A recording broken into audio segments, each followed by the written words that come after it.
Dan telah kita uraikan di pertemuan yang lalu bahwa nama Al-Fatihah bukan sekedar nama yang kemudian diberikan untuk memberikan isyarat bahwa surah ini adalah sebagai pembuka dalam mushaf Al-Quran dari urutan surah 114 surah itu, juga bukan sekedar surah pertama yang dibacakan dalam salat ketika kita bertakbir dan membaca iftitah kemudian membaca surah dalam Al-Quran, tapi juga dinamakan Al-Fatihah. Al-nya juga bermakna istighraq, yaitu mencakup makna-makna istimewa yang sangat luas, komprehensif, dan holistik. Banyak makna keistimewaannya. Bisa berarti asy-syifa, surah yang mengandung unsur pengobatan yang kesembuhannya langsung diberikan oleh Allah Subhanahu wa taala. Maka ketika diberikan nama asy-syifa, bukan sekedar kita ketahui, tapi fungsinya kita terapkan dalam kehidupan saat Allah ujikan sakit kepada diri kita. Maka bacakanlah surah ini seperti Nabi mengajarkan, seperti sahabat mempraktikkan dengan penuh keyakinan dan keimanan kepada Allah Subhanahu wa taala. Maka penyakit yang sulit pun dicontohkan langsung di masa Nabi itu bisa sembuh dengan izin Allah Subhanahu wa taala. Surah ini juga disebut dengan surah As-Salah atau surah Al-Hamdu karena dengan bacaan surah ini dibenarkan solat seseorang, bahkan menjadi rahasia dalam solat ketika membaca surah ini. Seperti kita terangkan di pertemuan lalu, rahasia solat, rahasia Al-Fatihah, kenapa disebut dengan surah As-Salah, bahkan disebut dengan surah Al-Hamdu. Bukan sekedar surah ini dibacakan dalam solat saat kita berdiri, tapi ada rahasia yang tercantum dalam hadis qudsi ketika Allah menyampaikan qasamtus shalah baini wa baina 'abdi 'ala nisfain wa li 'abdi ma sa'al. Aku telah bagi salat menjadi dua bagian, antara aku dengan hambaku masing-masing punya hak dan kewajiban. Kalau hambaku benar menunaikan kewajibannya, maka apapun yang dia minta saat salat itu aku akan kabulkan. Jadi fungsi salat itu bukan sekedar ibadah yang ditunaikan, tapi di situ ada janji Allah untuk mengabulkan doa-doa yang disampaikan. Karena itu dalam kitab-kitab fiqih baik yang klasik, ya, klasik salafan dan kontemporer khalafan, yang dulu dan yang sekarang, as-salatu tu'na biha ad-du'a. Salat itu dipahami juga dengan doa. Jadi kalau Anda baca kitab-kitab fiqih, maka kalimat pertamanya as-salat fil lughati ad-du'a. Salat menurut bahasa maknanya doa. Kenapa disebut dengan doa? Karena semua bacaan-bacaan dalam salat itu isyarat dan isinya menunjuk kepada doa. Takbir sudah doa, iftitah doa. Ternyata Al-Fatihah pun doa, sampai kita mau salam isinya doa. Jadi kalau Anda banyak berdoa dalam salat, coba cek berapa banyak bagian yang dikabulkan. Nah, saat kita berdiri di Al-Fatihah itu ada hadis qudsi khusus akan mengabulkan apa yang kita minta jika benar bacaan Al-Fatihah kita. Dari mana taunya? Dari hadis qudsi yang kita bacakan di pertemuan lalu.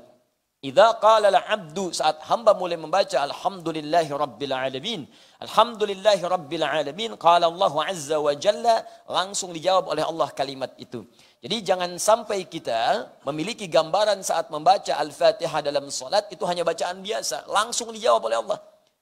Karena itu amanat Nabi disebutkan dalam salah satu hadisnya, dirangkum oleh Al-Imam Muslim dalam kitabnya Sahih Muslim jilid yang pertama nomor hadis yang ke-8, dan dikutip oleh Al-Imam An-Nawawi dalam kitabnya yang kedua Al-Arba'in An-Nawawiyah dari 42 hadis, disebutkan pada hadis nomor kedua, dan dikhususkan oleh sementara ulama dengan satu jilid khusus saking pentingnya hadis ini dengan nama hadis Jibril.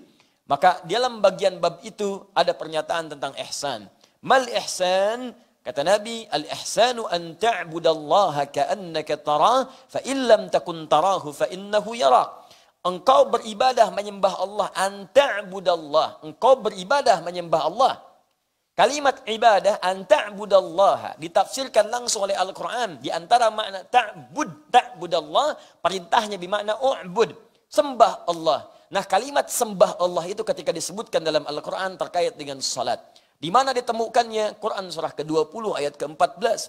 Innani anallahu la ilaha illa ana fa'budni. Saya Allah, kata Allah. Tidak ada Tuhan selain Allah. Sembah saya. Sembah saya. Di sini ada sifat uluhiyah untuk menuhankan Allah saja. Ada sifat kita untuk menyembah Allah. Ubudiyahnya hanya menyembah kepada Allah saja, bukan kepada yang lainnya. Fa'budni, kata Allah, sembah saya.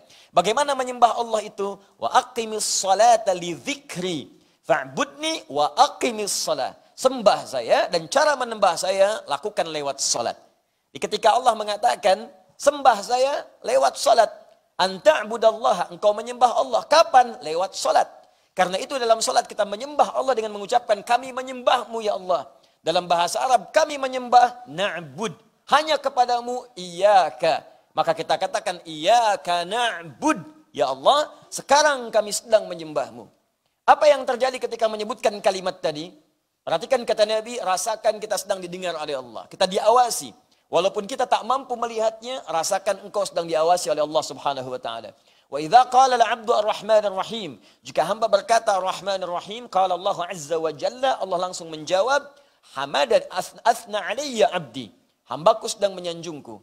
Wa idza qala al-'abdu maliki yaumiddin, jika hamba berkata maliki yaumiddin, qala Allah azza wa jalla, Allah menjawab majjadani 'abdi, hambaku sedang mengagungkanku.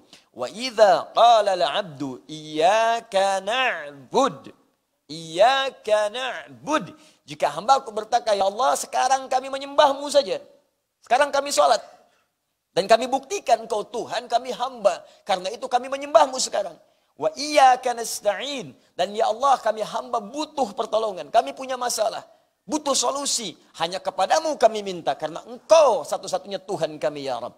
Maka apa yang terjadi dalam bacaan itu? Qala Allah azza wa jalla, langsung dijawab oleh Allah Subhanahu wa taala, hadza baini wa baina 'abdi, inilah yang aku maksudkan perjanjian antara aku dengan hambaku. Wali 'abdi, kalau hambaku benar bacaan Al-Fatihahnya sampai di sini, dari awal salat sampai bacaan ini, masa'ala, apapun yang dia minta sekarang, aku akan kabulkan. Apapun yang dia minta saat ini, aku akan berikan. Karena itulah di zaman-zaman dahulu, bahkan zaman dahulu kala, pada zaman dahulu kala, teman-teman sekalian, sejak zaman sebelum Nabi Muhammad SAW, salat itu dimanfaatkan oleh para nabi dan orang-orang soleh untuk bermohon kepada Allah Subhanahu wa taala. Karena itu Nabi Isa alaihi salam salat, Quran surah 19 ayat 31 sampai 33. Karena itu Nabi Ismail alaihi salam salat, Quran surah 19 ayat ke-55. Karena itu Nabi Zakaria salat, Quran surah ketiga ayat ke-38 sampai 39. Dan menariknya dalam berdirinya mereka memohon kepada Allah. Termasuk contoh konkret Nabi Zakaria, seperti sering kita kisahkan, bermohon dalam berdirinya saat salat, minta kepada Allah agar dikaruniakan keturunan.